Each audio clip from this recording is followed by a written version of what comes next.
Good afternoon, everybody. As most of you, I think, know, Sean is on reserve duty for the rest of this week, so I will be briefing you today and in the following days. I've got a few announcements here at the top before I take your questions. I have an update on the tunnel collapse at the Hanford Nuclear Waste Site in Washington State. The incident is moving from the emergency phase toward the recovery phase. After extensive testing, we remain confident at this point that there has been no indication of worker exposure or an airborne radiological release. Personnel began taking steps to stabilize and fill the hole over the partially collapsed tunnel last night, and we expect those efforts to be completed today. The site remains closed to non-essential personnel. Dedicated experts on the ground are looking closely at what next steps should be taken with respect to mitigating future tunnel breaches. In Washington, D.C. today, as Sean mentioned yesterday, the President is focused on preparations for his upcoming foreign trip. He met this morning with the Russian Foreign Minister following on the visit of Secretary of State Tillerson to Moscow last month.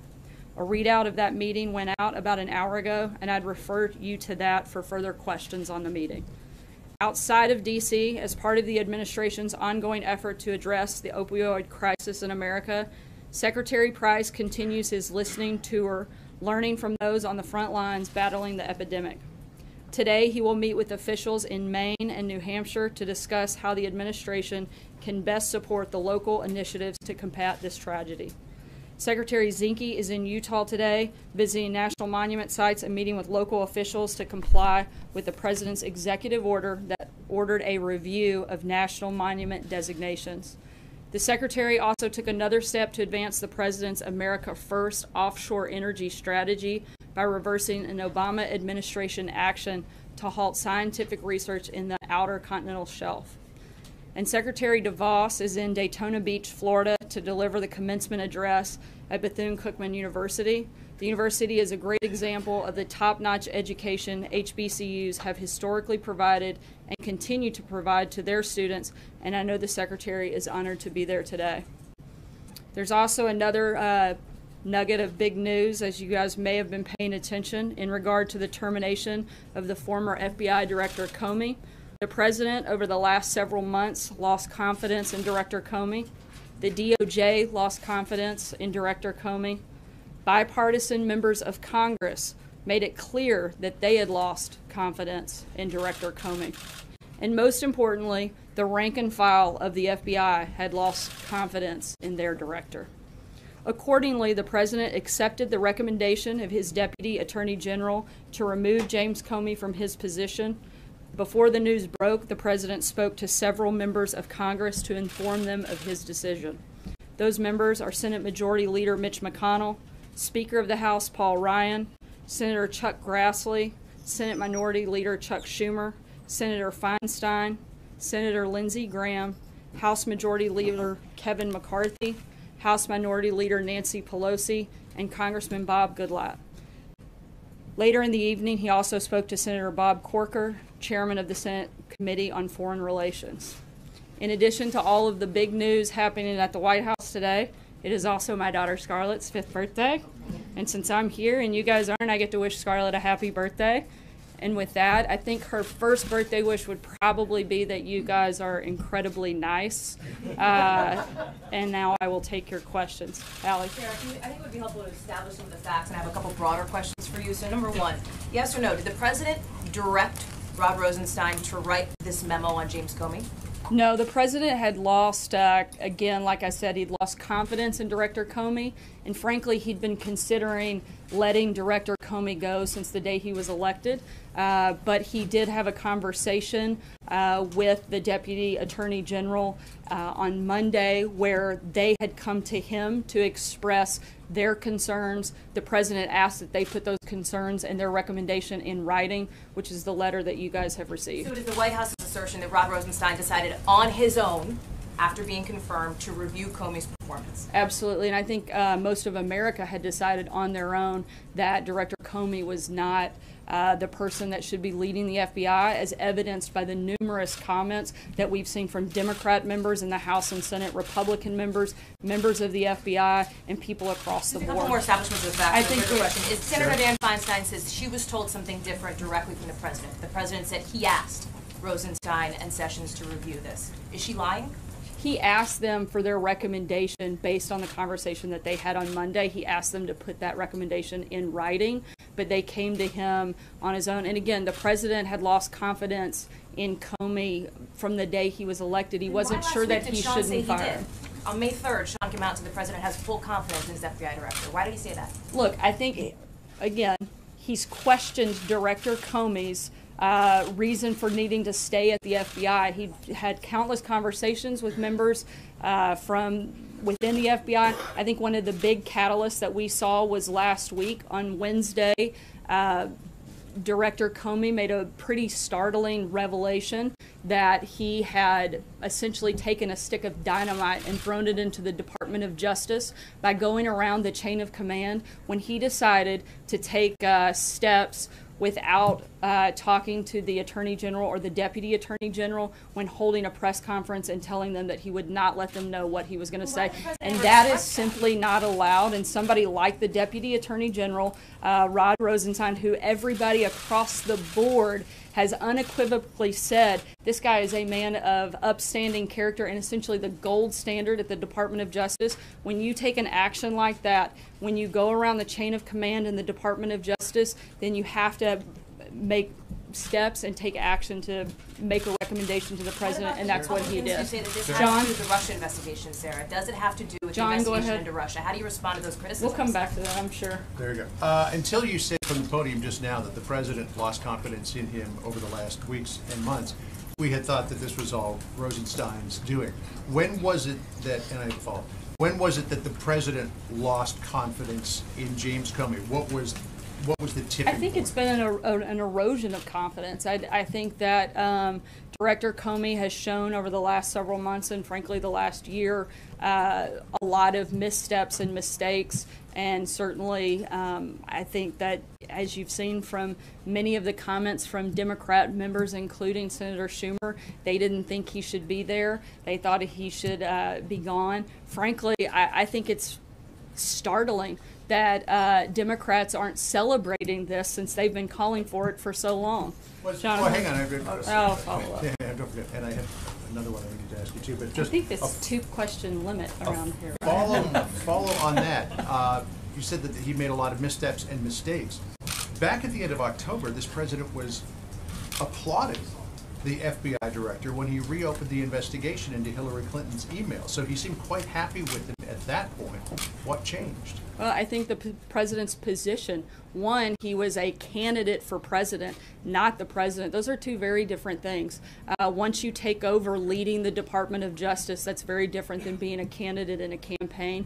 As you guys all know, there's a very clear distinction between those two things. I think also having a letter like the one that he received and having that conversation that outlined the basic just atrocities in circumventing the chain of command in the Department of Justice. Any person of legal mind and authority knows what a big deal that is, particularly in the Department of Justice, particularly for somebody like the Deputy Attorney General, who has been part of the Justice Department for 30 years and is such a respected person. When he saw that, he had to speak up on that action, and I think that was the final catalyst. Just a real quick question on the meetings of this morning. The president is accused by Democrats of trying to circumvent the Russia investigation by firing Comey.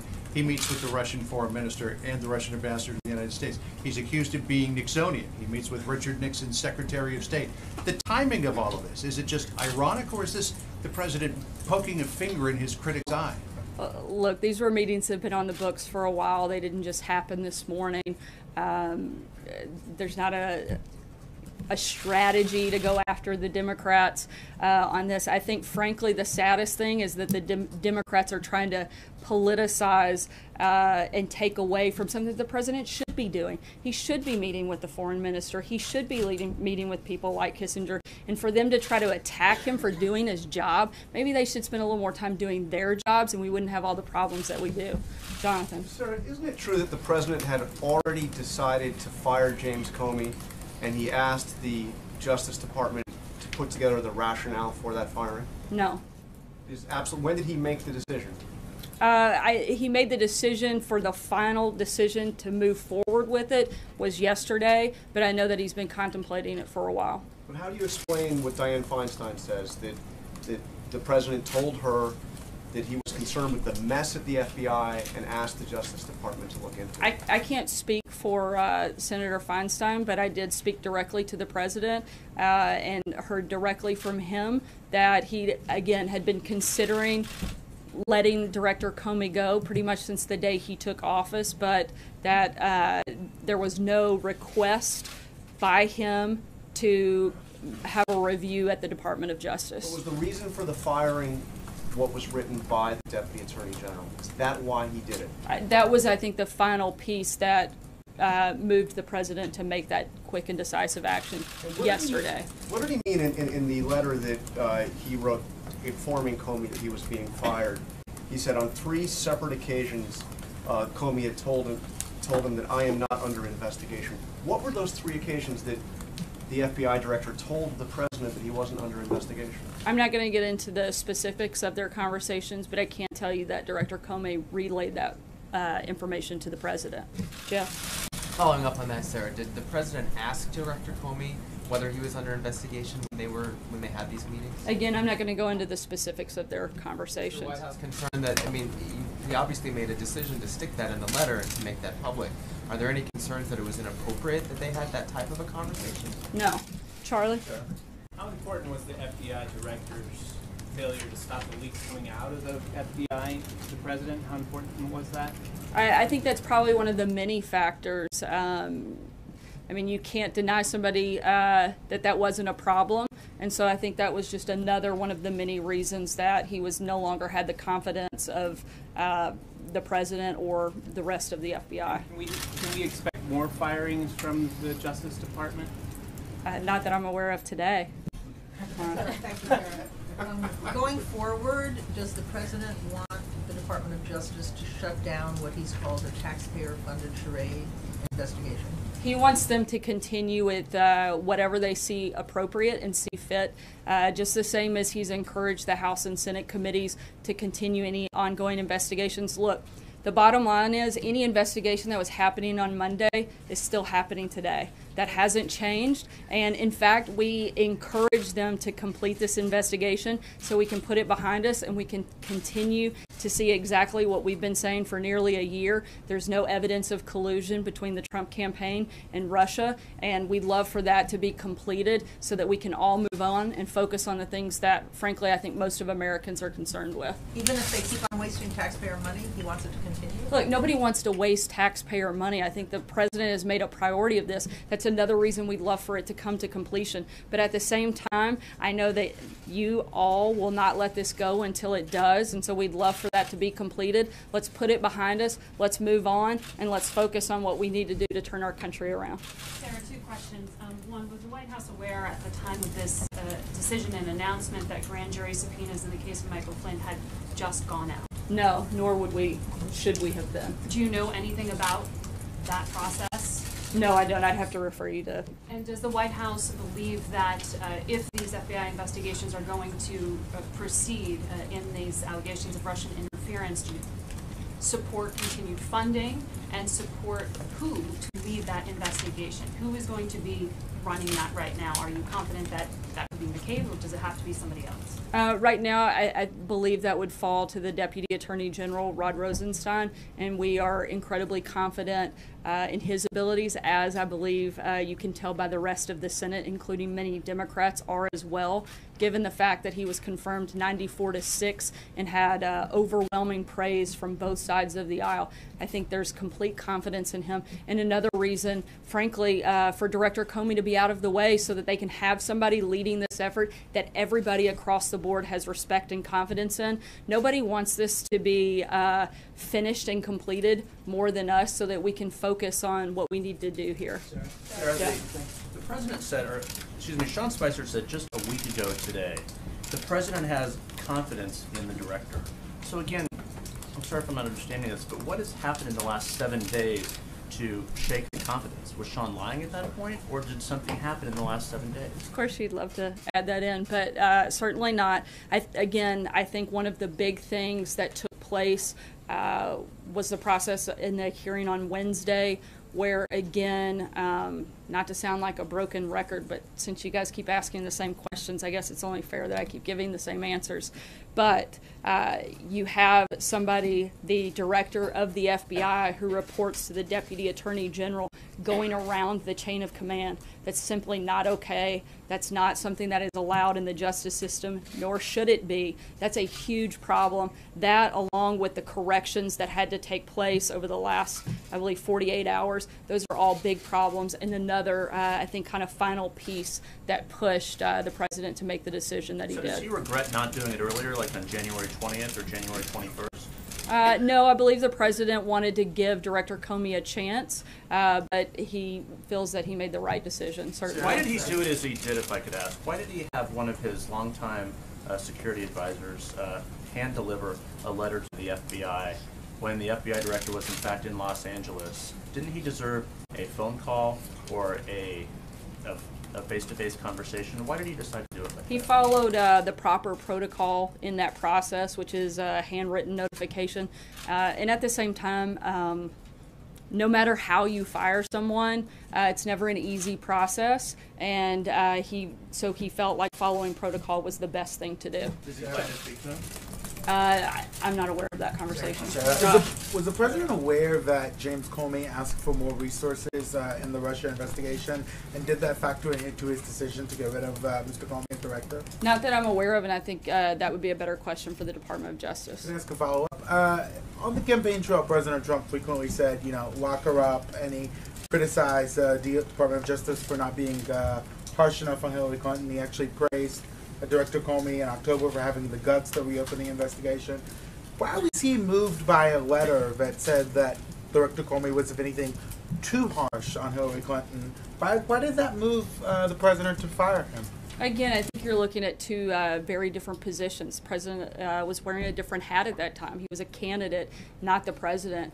Those circumstances certainly change when you become the president. And again, when you go around the chain of command in the Department of Justice, when you, like I said before, throw a stick of dynamite into the Department of Justice, that's a big problem and one that cannot be ignored. We already knew that, didn't we, Sarah? I mean, we already knew what Mr. Comey had done. I think that this was, my understanding is Wednesday was the first time the director had openly and publicly made that statement and made that clear.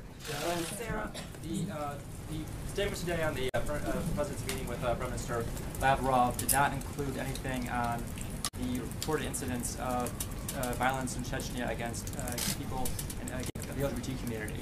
Is the reason why that was included in the readout because the President is not informed on the issue? I'm sorry, could you speak up a little bit? Sure. Is the reason why that wasn't included in the readout is because the President is informed about the reports of anti-gay violence in Chechnya? Look, I mean, a lot of times there are parts of the conversation that aren't specifically included in a readout, but I'm not aware. I haven't had that conversation, so I don't know. I wasn't part of that meeting, so I can't speak to every detail, and I'd have to refer you to the readout on the specifics of what I know was discussed. Has the President briefed on this issue generally? Has the President been briefed on this issue generally? That's something I'll have to get back to you on. I'm not 100% sure. You said you want the Russia investigation to continue at DOJ. Would the White House oppose the appointment of a special prosecutor to continue the investigation? We don't think it's necessary. You've got a House committee, a Senate committee, and the Department of Justice all working on this. I don't think that there's a necessary need at this point to add that. You've got the Deputy Attorney General, who I would say is about as independent as it comes, due to the fact that he has such bipartisan support. What gives you such confidence that rank and file within the Bureau lost faith in the FBI director? There's a special agent who's inside who wrote us, who said, the vast majority of the Bureau is in favor of Director Comey. This is a total shock. This is not supposed to happen. The real losers here are 20,000 frontline people in the organization because they lost the only guy working here in the past 15 years who actually cared about them. So what's your response to these rank-and-file FBI agents who disagree with your contention that they lost faith in Director Comey? Look, we've heard from countless members of the FBI that say very different things. In fact, the president will be meeting with Acting Director McCabe later today to discuss that very thing, the morale at the FBI, as well as make an offer to go directly to the FBI if he feels that that's necessary and appropriate, and we'll certainly provide further information on that meeting. The organization that represents FBI agents is asking for a voice in the selection process of Mr. Comey's successor. Is that something the president supports? I haven't had that conversation, but I know at this point it's being run through the Department of Justice, and so I would refer you to them on what that process looks like at this point in time. Kelly. Thanks, Sarah. Who did the president consult before making the final decision to fire James Comey? The president spoke with a number of individuals, but at the end of the day, it was the president's decision. And in between Monday night and Tuesday, when he decided to fire the FBI director, did he speak again with the deputy attorney general or the attorney general? I know that they spoke on Monday, and I believe the next follow-up was actually in writing. They may have spoken as well, but I'd have to double-check to be clear. Is it accurate to pull away from the information that we have that Monday night the president made the final call, said, I want this in writing as a recommendation, and then took that recommendation as the evidence that he wanted to provide to fire James Comey? My understanding is the decision was actually made on Tuesday, but the first conversation that he had was on Monday when there was an oral recommendation made and the president requested that he see that in writing to review it further. Blake? Sarah, thank you. You say you want to move on and focus on the things Americans care about, so let me ask you about that. You're somewhat halfway home on health care. You still have tax reform to do, a spending bill, debt ceiling, and infrastructure. That's just pretty big list. Pretty big list, right? But what happened yesterday, you could argue, just widened the divide and made DC politics more toxic. So how do you go about accomplishing all of those things with now the heightened political environment that we're in? Frankly, I'm surprised that it did create a divide, since you've had so many Republicans and Democrats repeatedly calling for Director Comey to be gone. Frankly, I don't think it matters what this president says. You're going to have Democrats come out and fight him every single step of the way. I think that's one of the things that's wrong with Washington, and I think that's one of the reasons that we've got to get back to focusing on those issues and, frankly, draining the swamp a little bit further. Was he surprised by the Democratic backlash?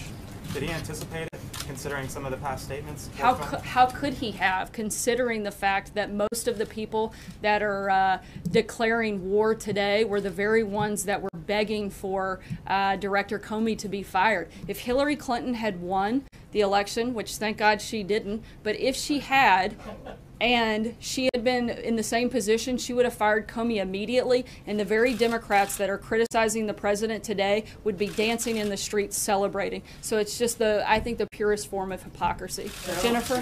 Thanks, Sarah. Two questions. One, there's a report in Israel that indicates the president has made a decision not to move the U.S. Embassy from Tel Aviv to Jerusalem. Can you confirm that? Has he made a decision on that? The president has not made a decision yet and still reviewing that. John Gizzi? One more follow-up. Oh, sorry. Also, President Erdogan, in a speech, I think this morning, warned the president against moving the embassy to Jerusalem. Does that warning and warnings from other Arab leaders play into his decision as he's considering this move? I'm not going to get into the decision-making process here. All I can tell you is that he's still reviewing it, and as soon as we have a decision, I know we'll be happy to report back to you guys. John? Yeah, thank you, Sarah. Two questions, both related to the selection of a successor to Director Comey. When President Carter chose an FBI director, he had a blue ribbon panel advising him. Presidents Clinton, Obama interviewed several candidates. Is the president going to follow this pattern, or does he have some individual in mind at this point? Right now, I know that there are several individuals being considered, and the first step will be determining the interim director, and that is being handled through the Department of Justice, and so I would refer you to them for right now. And the other question I was going to ask was... Oh yeah, I forgot, you've got two. I've got two, and I'm pretty nice, Charlotte, aren't I? Scarlet, but that's okay. That's okay. Doesn't get a question anymore. He's not. It's a Southern thing, maybe. Her daughter, who's at a birthday. But Just want to make sure we got that in again. Happy birthday, Scarlett. Scarlett. Gone with the wind. Come on, John. No, I was going to say it is a fact that the Association of Former FBI Agents and Veterans of the Bureau generally prefer people who have been agents themselves or have a background in the FBI. Only 2 former agents have been director in the last 4 decades. Will the president consider current or former agents for the position? I would say that he's not ruling anything out at this point, but again, as of today, the Department of Justice is handling the first step in this process. Nora. Should the Attorney General, who has recused himself from the Russia investigation, have any role in the selection of a successor? And given the fact that in his 100-day interviews, the President himself said he had confidence in Director Comey, at this podium, the American people were told he had confidence in Director Comey. Can people take at face value what the President says about personnel issues like this, or his views on things, if just 2 weeks later he's out?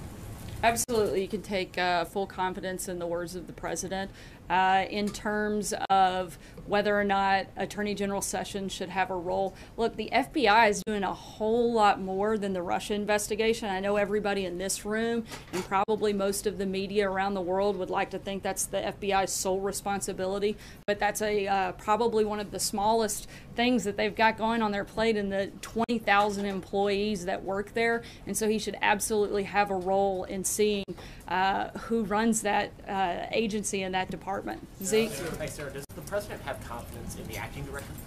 Yes, he does. Okay. And secondly, you mentioned earlier that you're encouraging the FBI to move on from the Russia investigation. Is it appropriate for the White House to be directing the FBI what to do with any investigation they're currently investigating? I don't think that that was the nature or the intent of my comment. Wasn't to direct the FBI, but I think it's simply we're fully compliant with helping this process move along. We'd like to see it completed so that, frankly, all of us can move on and focus on things that Blake listed earlier, like tax reform, like healthcare, like infrastructure. Those are big programs, big priorities for this administration, and frankly, what we'd like to be the #1 thing that we're talking about here today, every single day, is not FBI investigations, but things that frankly affect American voters and American taxpayers every single day. Sarah. What exactly precipitated the Monday meeting? Was that because of the hearing last week, and what he said there, or did the Monday meeting with the president have with DOJ officials come out of a longer process of consideration of Comey? The Department of Justice officials were here for other business, not specifically to meet with the president on that. The topic came up, and they asked to speak with the president, and that's how it moved forward. Previously talked to Attorney General Sessions or Deputy Attorney Rosenstein about the possibility of going this way with Comey? Not that I'm aware of, no. Sarah, I'm sorry? Did it come up in the discussion process before the confirmation when the president was considering nominated Rosenstein? Did he talk about Comey with Rosenstein then? No, not that I'm aware of. Mike.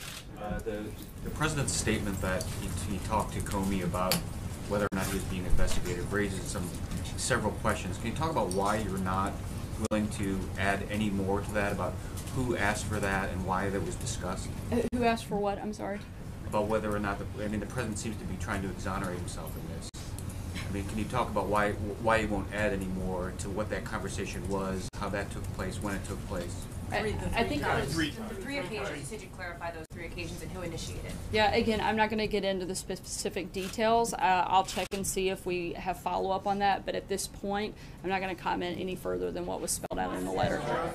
I'm sorry? Why was it in the letter? If you don't want to clarify or comment, why was it put in the letter in the first place? Look, I think it was something that far above my pay grade was decided to be included, and again, I'm not going to get into the specifics of that. Thanks, guys.